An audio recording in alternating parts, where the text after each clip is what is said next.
Excellences, Mesdames et Messieurs, je tiens tout d'abord à exprimer à mon ami et frère, Son Excellence M. Macky Sall, président de la République du Sénégal, mes sincères remerciements pour l'invitation à prendre part aux travaux de la 9e édition du Forum international de Dakar, qu'il m'a fort aimablement adressé, ainsi que pour la chaleur de l'accueil et la légendaire générosité de la Teranga sénégalaise. Je voudrais aussi souligner toute l'actualité et toute la pertinence de la thématique à laquelle est consacrée cette 9e édition du Forum, l'Afrique des potentiels et des solutions face aux défis sécuritaires et à l'instabilité institutionnelle. Tout comme je tiens à saluer l'image que le Forum international de Dakar ne cesse de nous renvoyer au fil des éditions, l'image d'une Afrique résolument décidée à se prendre en charge, à réfléchir à propos de ces défis et aux dynamiques socio-culturelles et économiques qui les sous-tendent. Une Afrique qui n'attend plus les solutions conçues ailleurs, mais qui œuvre à construire les siennes à travers les échanges, le dialogue et l'innovation. Ce forum, par l'envergure de son succès, illustre admirablement toute la clairvoyance et le leadership de mon ami et frère, Son Excellence le Président Macky Sall. Excellences, Mesdames et Messieurs, le contraste le plus saisissant sur notre continent réside dans l'énorme décalage entre, d'une part, son extraordinaire potentiel en matière de ressources naturelles, de position géostratégique et de ressources humaines jeunes et dynamiques, qui aurait dû en faire un espace de paix, de stabilité et de développement, et d'autre part sa réalité objective, souvent faite de pauvreté, de sous-développement, d'insécurité et d'instabilité sociale et institutionnelle.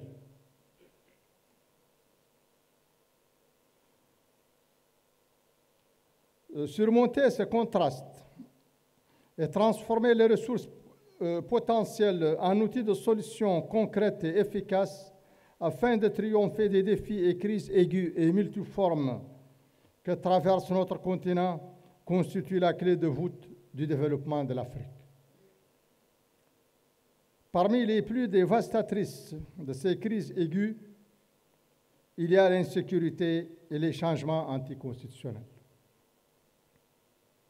En effet, l'Afrique est devenue, depuis plus d'une décennie, le théâtre de diverses formes de violence terroristes, sociopolitiques et interethniques qui se propagent jour après jour à des niveaux, à de nouveaux territoires, déstabilisant les États et mettant hors de leur contrôle des régions entières qu'elles transforment, à l'image de la bande sahélienne, en zone d'incubation de l'extrémisme violent et de trafic en tout genre.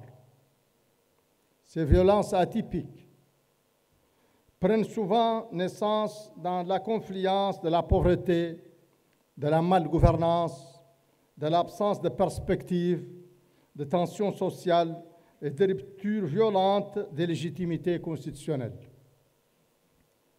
Autant de déterminants qui s'alimentent les uns les autres,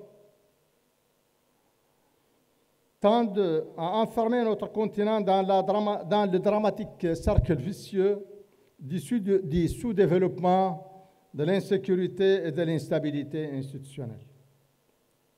Par leur nature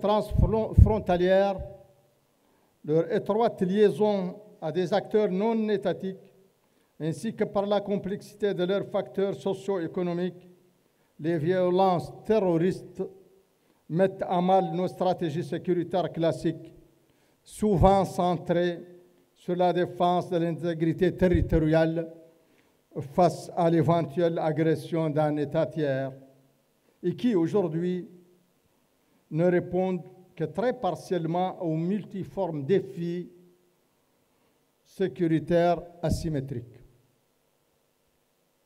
Pour faire face à cette insécurité qui sévit en Afrique et à son corollaire immédiat, l'instabilité institutionnelle, nous devons travailler à libérer notre énorme potentiel en matière de ressources et de construction des solutions innovantes par l'amélioration de la gouvernance politique et sociale, la gouvernance politique, la gouvernance sociale, la gouvernance économique au sein de nos États en vue de construire un développement durable assurant une prospérité partagée. En effet, il est désormais indubitablement établi que toute lutte contre l'insécurité prétendant à l'efficacité durable doit appréhender les questions sécuritaires dans leur solidarité quasi-organique avec les dimensions économiques, sociopolitiques qui structurent leur environnement global. Fort de ce principe, la Mauritanie a veillé à renforcer ses forces de défense et de sécurité et à les réadapter aux spécificités des violences atypiques contemporaines. Mais, dans le même temps, elle a polarisé son action sur la lutte contre la pauvreté et la précarité, le renforcement des institutions démocratiques, la promotion des libertés fondamentales et de l'état de droit dans un cadre général de réforme en profondeur de son système économique pour jeter les bases d'un développement durable. Mais elle a aussi parallèlement travaillé à améliorer sa gouvernance sociopolitique. Elle a ainsi apaisé la vie politique, promis l'ouverture, le dialogue et la concertation au rang de mode essentiel de gouvernance sociopolitique, tout en travaillant à la déradicalisation de ces jeunes et à la promotion d'une culture d'ouverture et de tolérance. Jusqu'ici, les résultats en matière de sécurité, de stabilité et de cohésion sociale sont plutôt probants. Mais, conscient qu'au égard au caractère transfrontalier du terrorisme et de l'extrémisme, nul ne peut se sentir durablement en sécurité que pour autant que ses voisins le sont. Nous avons mis en place, avec nos voisins les plus directement menacés, l'organisation du G5 Sahel, qui a mobilisé autour d'elle de nombreuses initiatives internationales de soutien et a aussi amélioré sensiblement notre capacité collective à prévenir et à réagir efficacement face aux attaques terroristes. Certes, le G5 aujourd'hui traverse une phase plutôt critique due au retrait de la République sœur du Mali et à la forte recrudescence de rupture de la légitimité constitutionnelle dans son espace. Je parle de l'espace du G5 de façon générale. Mais il s'en remettra, j'en suis sûr. Et le combat collectif contre le terrorisme et l'insécurité se poursuivra sans relâche. Il y va de l'intérêt de la sous-région et du continent dans son ensemble.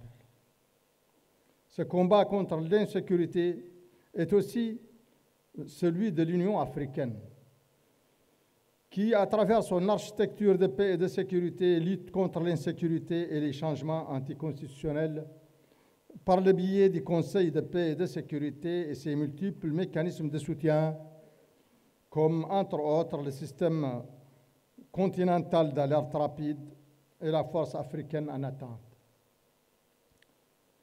mais c'est aussi celui des initiatives de coordination des efforts pour la lutte contre l'insécurité développée dans le cadre des communautés économiques régionales comme la CEDEAO.